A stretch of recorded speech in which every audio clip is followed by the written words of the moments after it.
Welcome back, sports fans, to the new semester and to the only show that is familiar with fourth quarter interceptions. I'm Kevin Cohen. And I'm Chris Carr. And today we're going back and forth.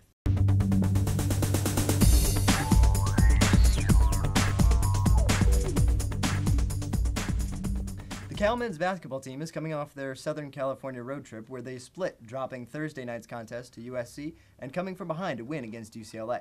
The Bears separated themselves from the pack by taking sole possession of first place in the conference by beating the Bruins. So, Kevin, do you attribute their success this season so far to some experience, or is it more just a down year in the Pac-10? So like you said, Chris, I think it can be really attributed to a down year in the Pac-10. Cal, pretty inconsistent this year, but winning on sheer athleticism and talent. Definitely. I mean, the one and done thing with the NBA is definitely working in Cal's favor right now because they're the most experienced team, or one of them, in the Pac-10. They're starting about 4 seniors.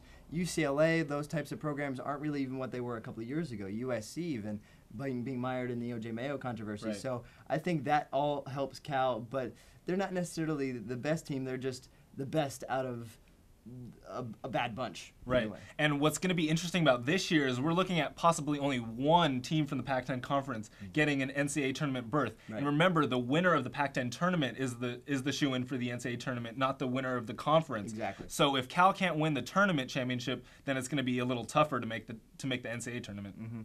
While all you guys were relaxing over break, Jeff Tedford and company were working hard trying to bring the best and brightest to Cal. Their hard work came to fruition this past Wednesday as National Signing Day marked the first day where high school athletes could finally ink their letters of intent with their future schools. The Bears had an impressive haul this recruiting cycle, which Rivals.com ranked as the 11th best class in the nation. So Chris, what impressed you about this class? Well, Kevin, the guy that I'm really looking forward to getting this year for Cal is Keenan Allen, one of 3 recruits from North Carolina, one of 12 recruits overall from out of state. And he's the #1 safety coming into the program, but he's also one of the best wide receiver prospects that we've had since Deshaun Jackson. Tosh Lapoy really deserving of that Recruiter of the Year award that he got from Rivals.com earlier this week. Yeah, and I was really impressed by the linebacking core that Jeff Tedford and company hauled in this year. You're talking about guys like Chris Martin from Colorado, ranked actually as the #2 defensive end in the nation, but is likely to see time at the outside linebacker position in the 3-4. Guys like Cecil Whiteside rated the #4 outside linebacker. Dan Wilkerson, a local guy from Danville, and Nick Forbes, a guy from Maryland, another out-of-state guy like you were mentioning. So I'm really excited about the prospects for the defense in the upcoming years. Well, in full disclosure, I'm not really a big fan of National Signing Day, but I understand for fans it's really important because it gives you hope for next season, and especially with the way that Cal finished the season with that dismal bowl game. I think they really need something to hope for. The Cal women's basketball team finds themselves in a somewhat unfamiliar position after dropping a 12-point contest at Haas Pavilion 44-32 this past weekend to UCLA.